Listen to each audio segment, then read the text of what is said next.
One of the most important things we as parents do is we teach our children about time. We teach them important things like reading the clock.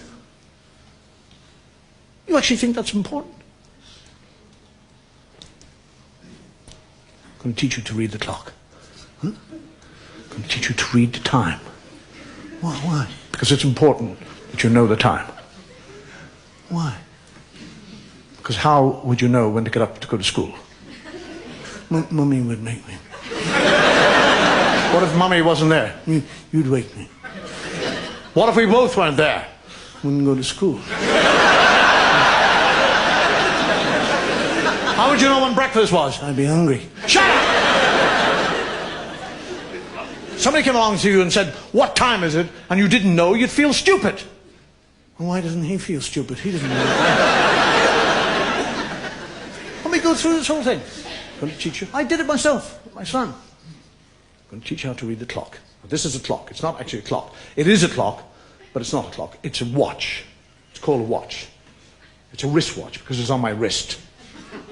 Yes, it's a wristwatch because it's on my wrist and I watch it. Yes, it's very good. Now, time is made up of zones, periods of time, all right? There's hours and minute. No, not hours. No, they're not hours. They're hours. They don't belong to us. It's a different spelling. H-O-U-R-S.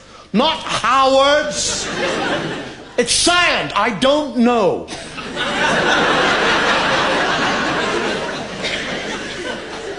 Now, on every day, there are 24 hours. 24 of these hours. 12 in the day and 12 in the night. I know I said there are 24 hours in a day. 12 in the day, 12 in the night. But a day is made up of a day and a night. What are you, stupid? I couldn't very well say Monday night. Everybody knows when I say Monday, I'm talking about the 24 hours. Now shut up and listen. Now, on every clock or watch, there are 3 pointers. They're called hands, all right? They point to the hour, all right? You understand that?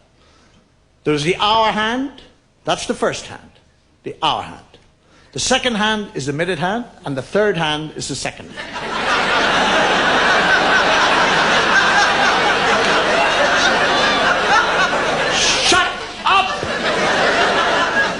We'll do away. Forget about the third hand. Forget it. It's gone, all right? It's gone. Now we have 2 hands. On the face of the clock, there are 2 hands, all right? There's the hour hand, which is the fat hand, and there's the thin hand, which is the minute hand. So you have a fat hand and a thin hand, all right?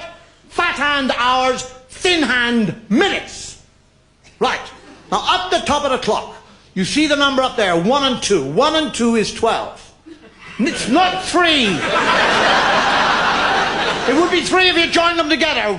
We already have a 3 here on the side by itself. We don't need 2 bloody 3s on a clock. So it's 12. All right? 1 and 2 is 12. So when the fat hand and the thin hand are pointing at the 1 and the 2, it is 12 o'clock in the daytime. Because it would be dark and you wouldn't be able to see it.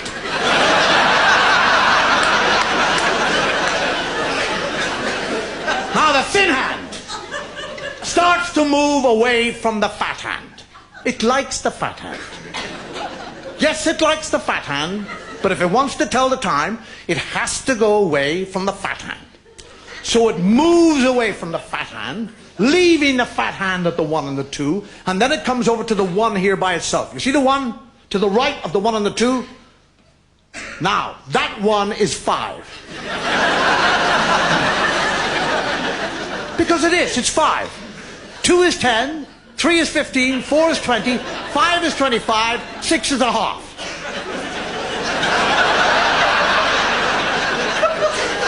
Half!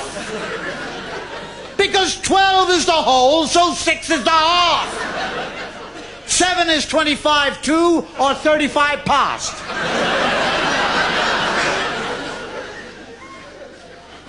So now what's actually happening is the thin hand is moving around the clock from the 1 to the 2, which is the 5 and the 10.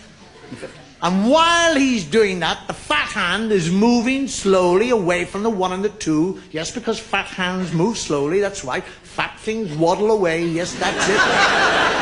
And now by the time the fat hand has got around to the 1, which was the 5, when the minute hand was pointing at it, and the 1 has come back right up to the 1 and the 2, it is now what time? It is not 5 o'clock. It's 1 o'clock. Because when the thin hand points at it, it's minutes. The fat hand points at it, it's an hour. Now you be a good boy and learn how to read the clock. And I'll buy you a digital watch.